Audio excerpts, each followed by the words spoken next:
Hello, my name is Ryan McWade, and this is my testimony. I'm not looking to glorify anything that I was in. I'm just going to be telling the raw truth of what happened. So if I take myself all the way up until sixth grade, I can give you a quick summary. My mom was a single mom. I wasn't her only child, and we lived together, and we were like, we were mother and son.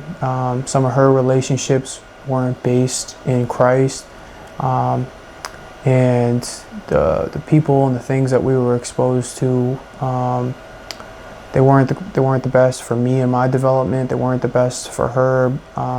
Looking for a covenant with a partner, it was more so just the boyfriend girlfriend thing.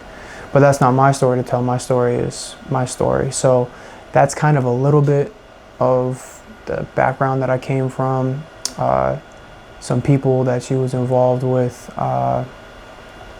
Let's just say, there was my father who wasn't present, obviously, and one of them had a pretty severe drug addiction and had been in and out of jail.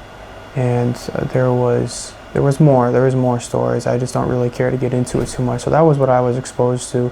So somebody had told my mother, hey, I am going to send my son to a private school in Boston.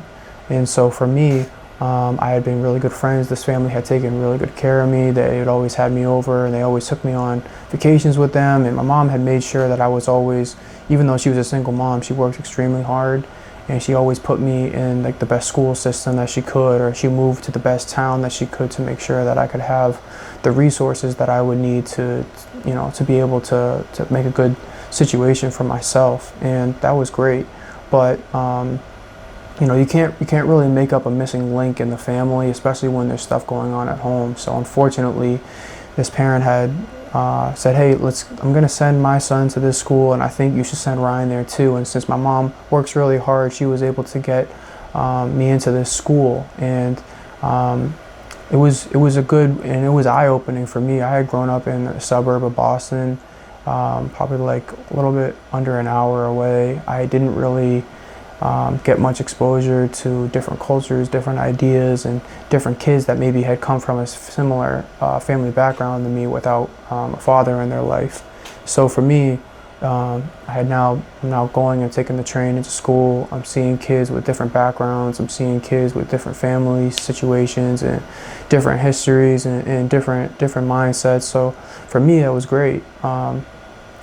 As the years went on, I became a little more bold. As I was really slow to start growing. If you know, it was an all boys school, so it was really competitive. It was really comparative. People are comparing this, and that, because that's just the kind of atmosphere that it was. And for me, it was tough to cope with because I wasn't the tallest. I wasn't the strongest. I pretty much hit puberty when I was a sophomore. I was had no armpit hair. Like I'm telling you, I had a pretty tough time trying to fit in with these guys that had great aspirations to be great students. And although some of them had different backgrounds, they mostly had all been there to exceed. And I felt like I was kind of a fish out of water, and I couldn't really handle all the pressure. So as that pressure started mounting and I started being removed from being able to make soccer teams or doing this or doing that, after school, I started hanging out with some friends that then started to do other things. Starts off as, small things, and then it leads into drug use, and it leads into, really living in the world. And I had been introduced, and I started going there when I was like 12. I was 7th grade, 8th grade, all the way through 12th. So if you do the math on that, I graduated at 17. I was pretty young in my class. And then 4, 5, 6, yeah, so that was pretty 11 or 12 when I first started going there, and I started getting exposed to these things. But as I started growing, I started, I wasn't making the soccer teams. I wasn't being involved like I had been used to in my previous school system. And I really really just had this hole in my heart, honestly, and I started feeling that as I started hitting puberty during my sophomore year. I got a girlfriend for the first time. I started smoking. I started feeling like more confident. I started feeling, I started taking advantage of the things that God had really blessed me with, and I thought that there was nothing that I could do that would be wrong. And then as I started getting older, when I was a junior going into my senior year, right before the end of junior year, I had done something really stupid, and I had been continuing to get in trouble at my school. I had lots and lots of detentions for attitude and behavior and acting out. And they had the last straw with me. And since it was a private school, they had the opportunity to kick me out. And so I had to go to the board and I had to plead with them to not expel me from the school, because I had said that my mom had worked really hard for this, and I feel really bad that, you guys are gonna do this. I don't really know what to do. I'm about to go into my senior year. Please don't let this happen. And so for them, they made the decision, okay, we'll let this kid stay on. And that summer, I had actually gone out and I had done an act where it got a lot of recognition in a positive way. I'm not gonna share too much about it, but a man was overdosing, and I was volunteering for school credits, and we were able to make sure the man stayed alive until some authorities had come over, in the police department, the fire department. And so somebody had told my school that, and it went from like, Ryan's getting expelled because we don't want him here anymore, to the first month of my senior year, I had so much more confidence instilled in me. I had so much that I was looking forward to.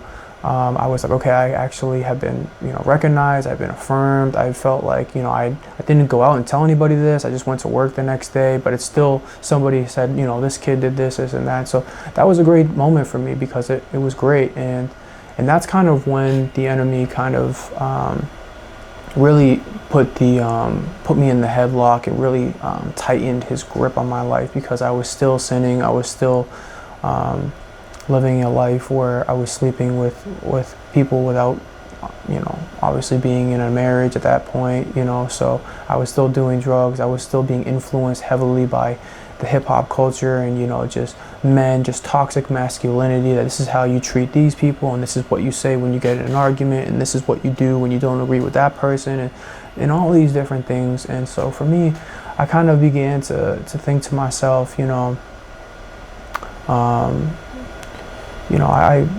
dibbling and dabbling more and more. And so even though I had my best semester as a student, I had gotten into another relationship where there were tarot cards.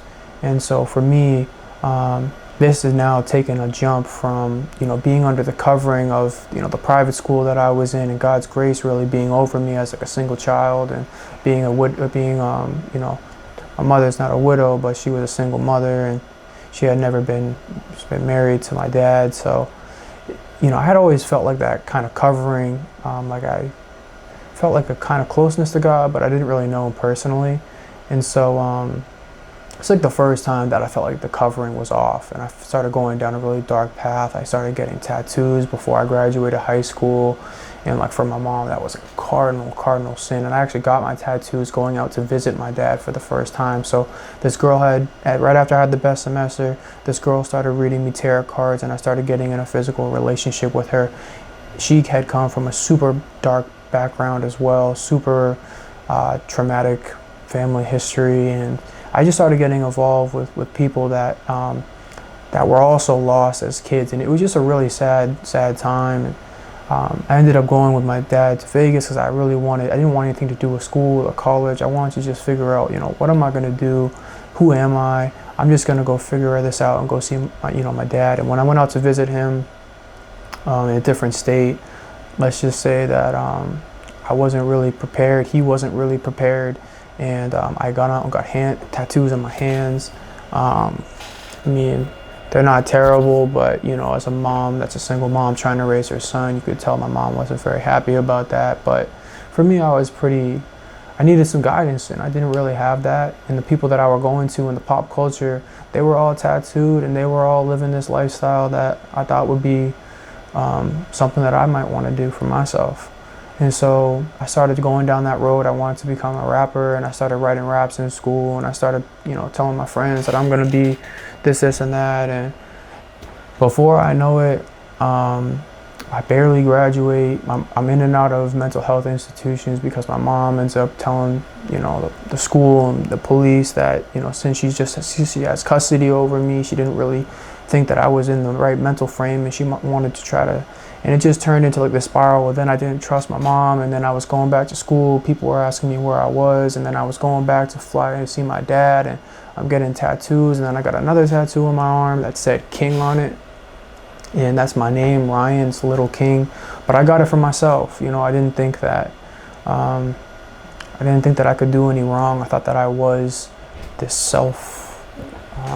I was an embodiment of who I was as myself, as a king. And so I that's basically how I lived my life. And it was super embarrassing now that I look back on some of the things that I've said to people and the ways that I've acted. But I fast forward, so then I get multiple kind of tattoos. I'm in a relationship with a girl that's reading tarot cards, and I'm being pulled away really from God. I'm being disgusting with my tone. I'm being disgusting with my words and my language. I'm being disgusting with a lot of different things in my life, and I'm doing drugs. And I move out of my mom's apartment when I come back from seeing my dad in another state. I end up cheating on this girl with a prostitute, which was a really low point for me because I felt like the devil was promising me that if I cheated on her with this prostitute, that I would be able to use that and make better music. And so at this point, my life is kind of falling down. Like, my relationship with my dad didn't really work. My relationship with my mom didn't really work. My school and my academic stuff barely worked, and I barely graduated. So I end up not living with my mom. She ends up moving in with whoever she decided to live with. And for me, I was like, okay, what do I do now? So I started living in a trap house. I started living with kids that were dealing drugs, selling drugs, doing drugs, doing all the things with girls in that house. And it was a crazy house. I felt like there was a lot of demonic activity in it.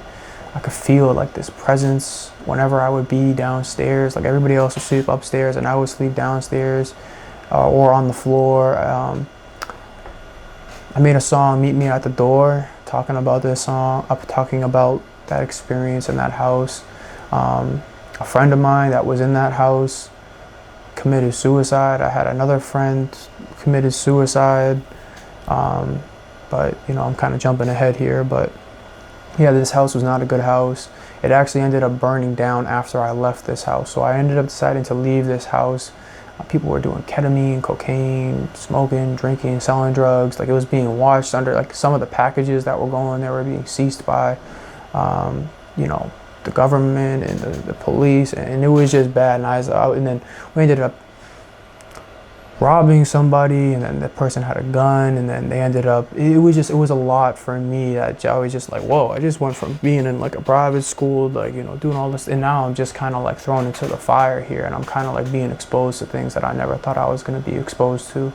And I didn't really understand like the seriousness of it. Like, these rappers are talking about this and that, but now I'm actually living what they're saying, and this is just like a small amount of time that I'm living what they're saying, and I'm like, okay, I don't know if I can handle this. So I ended up calling my dad and saying, hey, I need to come out and I need to live with you. So I did that. I ended up meeting a friend over there, and I lived with him, and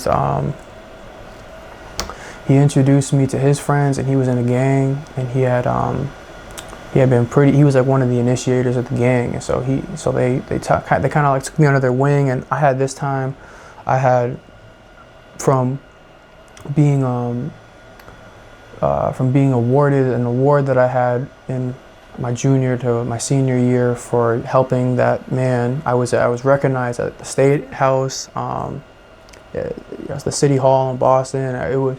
So I had $3,000 that they had given me. So I had used that on singing lessons. So I literally went to this lady's house and in this other state, and I had started taking singing lessons, and I'm starting to get to know people from this state, and they're in gangs and stuff. And so I'm like, this is great. This is going to be great for my street cred. This is going to be great for my music. This is going to be great. I'm going to learn how to sing and make music, and so I spent money on clothes. I remember spending like $1,000 on clothes, and then I had $1,000 or whatever that I was spending on getting these music lessons. And then I had money here, and I was doing work with my dad, and he wasn't ready to have me there again, and he didn't really approve with the friends that I had around. I can't really blame him, but you know, I started going down a deeper and deeper road. They ended up jumping me into this gang, and they were all making music too, but it was like this collection of kids that just needed guidance, honestly. So for me, it was just like, you know, I'm with these kids that it's like a ragtag bunch of kids that are like trying to find their way, and we're all doing like illegal stuff, like we're carjacking people, we're stealing stuff. And then they say like, Ryan, do you want to join the gang? I remember being at the bus stop, and there's a scar that's above my left eyebrow, and these two kids said, hey, look, dude, these are my best friends. They had like left their parents' house, and we were homeless together, and we were couch surfing because my dad had actually kicked me out, and I was alone in a different state that I had never been in before. And I had gone to, I can't say the organization because I don't want to reveal my dad's personal information, but I was at the house for homeless kids, and they were giving me housing there, and we were couch surfing, and it was just crazy. And it had just really flipped in the matter of like under a year. Things had just flipped, and I'm in a whole different place. And yeah, this scar that I've got above my head, they like, my best buddy, he like, the one that I met inside of a Walgreens, and you know, we became friends. He introduced me to all of his friends. He was the one that like picked me up when I was fighting. They said, we're gonna put a timer on our phone, and we're just gonna jump you into this gang. This is how we do it, and it'll be over, and then we'll celebrate after. And so for me, I was like, all right, let's do it. And it was right outside of McDonald's. I remember the street name. I remember the bus stop. I remember all the sights and sounds. And when it started, I remember like the timer and the phone was put over there. And then they just started whacking away at me. And this kid he was like twice my size. I had told you, like, I'm not a very big guy. I'm like 5'10", 5'11", maybe. And I remember they just whacking at me, and I'm like trying to hold my own. And he had also he's, oh, you're from the East Coast. I want to test to see, you know, what you're really about. And I had actually fought him before.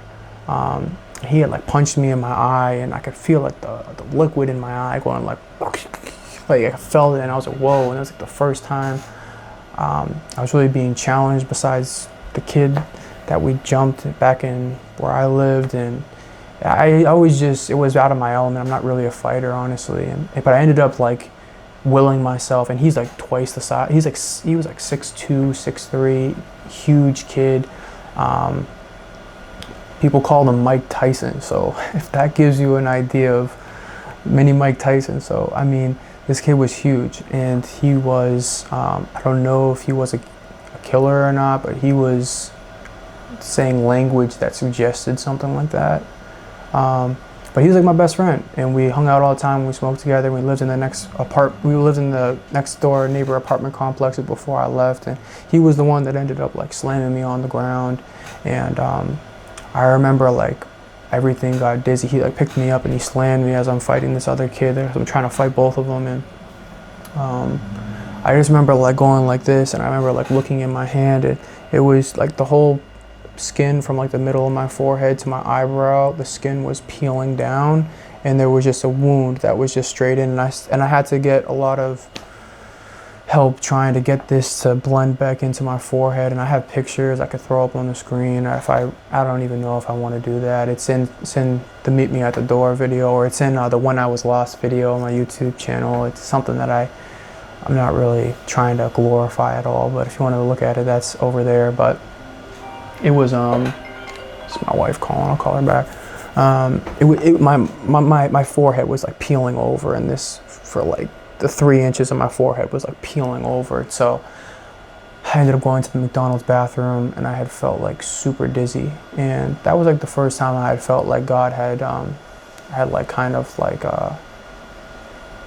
told me like, you're going too far, like hard stop. And it was a big hit to my ego. Like I thought I was all that, and then I have like this huge puffed up scar, literally scrapes. I broke my nose, broke my teeth, and I didn't have health insurance over there. I didn't get it fixed. So now I'm like a new kid in the gang with a big scar on my head, with a broken nose, broken teeth, and I'm going around with a bandana, and we're going around stealing people's stuff, and we're celebrating in this way and that way. And then you could just tell, like, that's not a great story about somebody that could inherit the kingdom of God, which is where I ultimately want to land. But that was like the beginning of when God started working in me. We ended up getting ourselves into some trouble before we went to this homeless shelter. We were living in people's garages, and this kid had rented us out this garage, and we were living there, and we had stolen a bunch of stuff from this house from this kid that was away on vacation.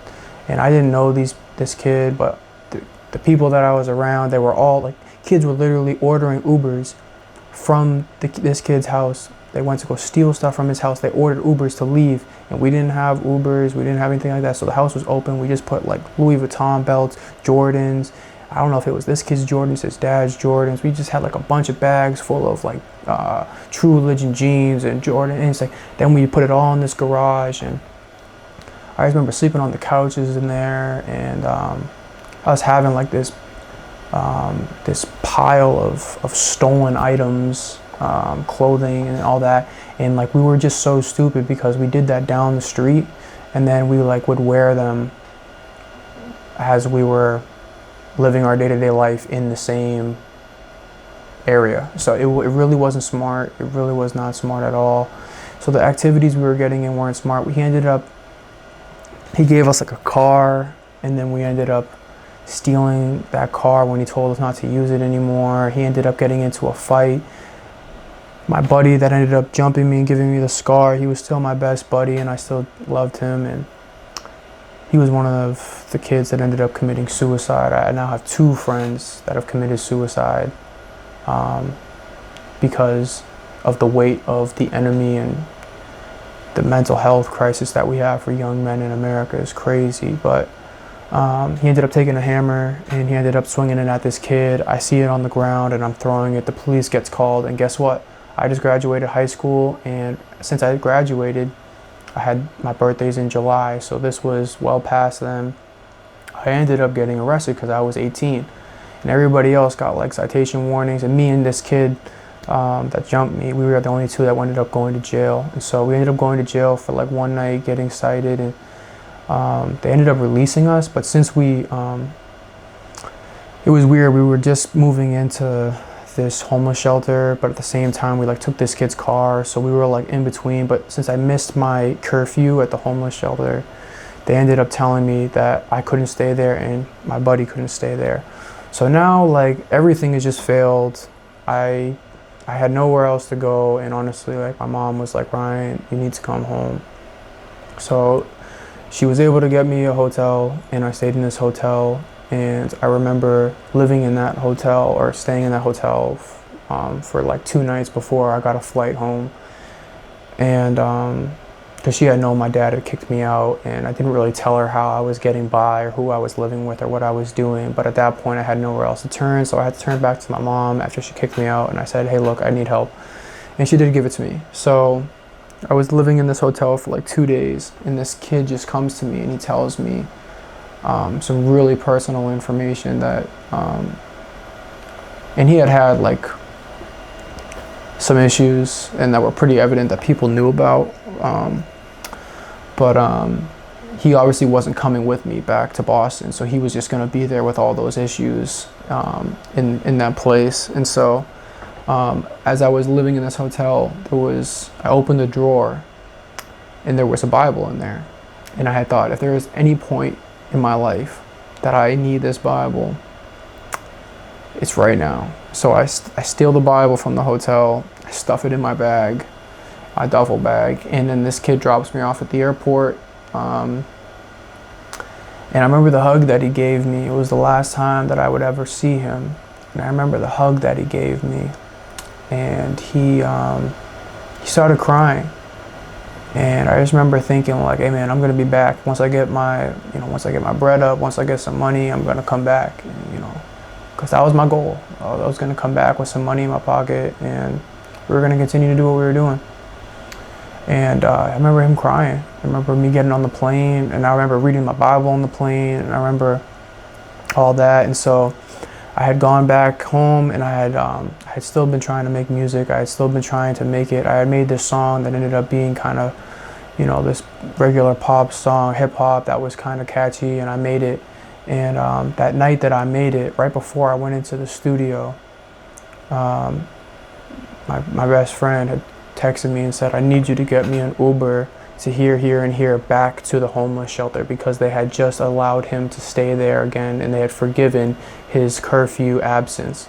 Because usually when that happens, they give it to another kid that stays there. Like, if you're not going to stay here and use this bed, we're going to give it to somebody else. But they got him a bed back. And I get a phone call the next morning. And so that night, I make this song, and it's like, oh my God, like, there was a producer there that was from Atlanta, and he helped me kind of like get the idea of like the structure of the song, and I for some reason it just all came together. It was a good song, and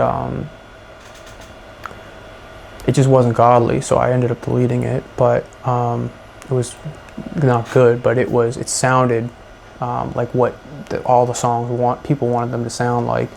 And so I remember going home, and I went on my SoundCloud, and I posted it on all my social medias. I was like, oh, go listen to this, and I went to sleep. So here I'm thinking that like my life is starting to hit, okay, I'm getting back into it. Then the next morning I get a phone call from some kids that were in the neighborhood collection of kids, whether you want to call that a gang or whether you want to call that whatever you want to call it. He called me, he said, Shaq's dead. Oh, excuse me, I'm gonna blur out that name, whatever. He said my best friend was dead.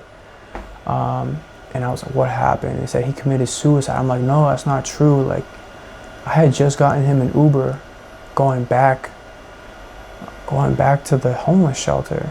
And it was just crazy. The whole thing was crazy. I ended up trying to go back over there after I had made money, and I had thought that it would be the same. And since he was like the initiator of the gang, people then saw me and they saw him. So they were now like, Ryan's back, he's here, let's continue like in my buddy's memory. And they held me with like I was one of them, and we were all like together. And I just remember like I was still reading the Bible at that point, and I was still like really into my Bible, and I was starting to see how and I got in an apartment over there in like a more dangerous neighborhood than when I was originally in. And I just was trying to lean into like trying to be like a tough guy. I was trying to get street cred. I was trying to like prop this up for my music. Like, I was trying to do that alongside that, which is the total opposite way that you should tell your story. Honestly, it should be true and authentic. But I was going out and I was like chasing issues. Like, I was like, and honestly, I didn't even see it that way. I was just like, what? Like, these are also kids that don't have family. They don't have people that, so we all just banded together. That's usually how gangs get formed. Like, it's like a brotherhood.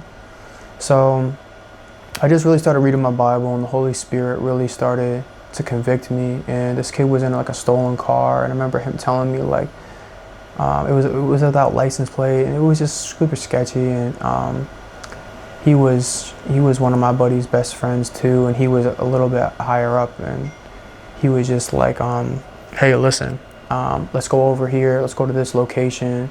And I had just been like, man, like something makes me, and I started crying in the car, and like I'm here, I'm supposed to be like a tough guy, and like I'm started crying. I'm just like, man, I can't go with you, I cannot go with you. Something in my heart is telling me don't go. And I opened up my Bible, or I had my Bible, and I was literally afraid to go to sleep in my room for some reason. I remember sitting in that room and I was terrified. I was terrified. There was something like the fear of God. I think that was like the first time the fear of God got put into me, is because like I felt like I obeyed the Holy Spirit. And I feel like God really put the fear of him in, which is the start of wisdom in the Bible, it tells us. And shortly after that, I had ended up like saying like, this isn't for me, I'm gonna go back home. And so With all that being said, after all the different trials and tribulations, I had gone back home, and I had still been trying to perform this song. I was trying to get famous, and I ended up signing up to do these things called Coast to Coast. I don't know if anybody knows what those are, but that is when kids and they go out and they try to perform in front of these judges, and these judges will give them a score. If they score within the top 5 of kids performing, they send you to Miami for $50,000 cash prize if you win, and more exposure. I had done a few of these. Some of them I had just missed the cutoff by like one performance. There was somebody above me, so I placed 6.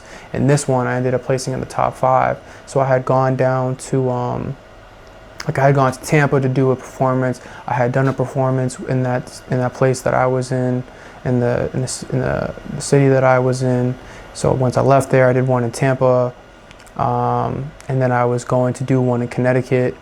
And so in the Connecticut, I did 2 in Connecticut, and the second one that I did was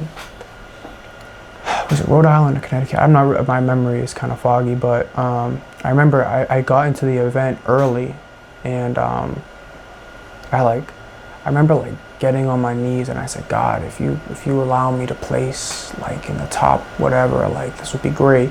And so I did for the last one, and so for this one I had just decided to do it as well. And I remember getting to this event early, and I knew some of the event managers. I knew some of the kids that were performing as well, and I seen these people come out, and they were drenched in sweat. And they were sweating, and I was like, why are these people sweating? And I'm about to do a music performance in a couple hours, but I was intrigued. And so I got onto the guys, like, hey, what are you guys doing? He said, oh, we're in church right now. And then I'm like, wait a second, you guys are in church right now? And you guys are these 2 grown men in collared shirts, under their armpits, everything, they're sweating. So for me, I was like, man. And something about it, they invited me in, and it was a Spanish-speaking church, and I don't really speak much Spanish. I took it in school, but I wouldn't be able to understand a sermon if it was in Spanish. But I decided, with all the things that had gone on, and all the things that I've been exposed to, and all the stories that I can't even explain on camera, and with everything, I was just I'm gonna go in here. And I went in there, and I spent the next 3 hours in there, and I missed my performance, and I decided to give my life to Jesus Christ. And they prayed over me, and I had seen people really praising and worshiping God, and I had felt like I was done trying to be famous, and trying to do all. It was just like a brainwashing, honestly. What society tries to promote, and younger guys do, they go and they do this and that, then you get famous. No, 1% of rappers end up getting famous. And then the other 99 end up going to jail. And it's a big scheme. It's a big lie. And I fell for it. But I was lucky enough to be able to escape it, honestly. And so I gave my life to Christ. The man gave me, I don't have my Bible with me. It's in my car. He gave me the Bible that I still have today, 6 years later. And I remember him, he prayed over me, he spoke English, and he said, I am the pastor's son, and I am here to tell you that God is giving me a word for you. And he said, you will be a fisherman of men. And I never really knew what to do with that, but I took that Bible, I went back to the hotel room before I went home, and I read the Bible I never read. I was like a madman. For that season of my life, I read the Bible at least 3 chapters a day. I know it doesn't sound like a lot, but I don't read. So for me, I read the whole Bible. And it's not to say you don't need to read the Bible anymore, but for that season, I was so in this rock with God, and I still wasn't perfect. I was still watching pornography, trying to break that. I was still trying to, but when God is grabbing people, it's not this thing where you just stop doing everything that you're doing. And I know Jesus went certain places and he says stop your sinning, but for a lot of people, it's it's gradual. You let go of one tie that's around your neck, and then you realize, oh wait, I have another one, and then you let go of that tie, and you're like, oh wait, like I have more sin that I'm actually dealing with. I didn't even know that I was dealing with all this sin. So for me, it was like a process of like unveiling what was underneath my carpet. And it was just like in my closet that I've tried to put in there. And I was dealing with so many different issues, so many different things. And it's like you literally are allowing God to like, and I got off social media too. And I said, God, rewire my brain, untwist every evil thought. I started listening to sermons. I started reading my Bible. At this time, my mom had started coming more to the Lord as well, and asked her to step out. And now here I am, and I want to start this Bible initiative. Just like that man gave me a red letter Bible, I got some Bibles, and I want to start to give those out to people. My goal is not to condemn people or judge people. My goal is to do what somebody did for me, and it's to give me hope when I had nothing to hope for, and I was lost, and I was going down a path of you're just a wanderer. I was a wanderer, and you get yourself into some trouble as a wanderer, especially as a curious young guy. You get yourself into some stuff, and especially for young women too. But here I am now, and I've gotten baptized in the past year. I've continued to grow with the Lord. I'm married. I have a son. I have another son on the way in a few months. And I just feel like it's on my heart. Like now that I'm not making music as much, and the songs that I did leave on my channel are God-oriented. And I deleted the album that I released before I kind of, was really with the program. So all the songs that I have up, they in some way talk about God and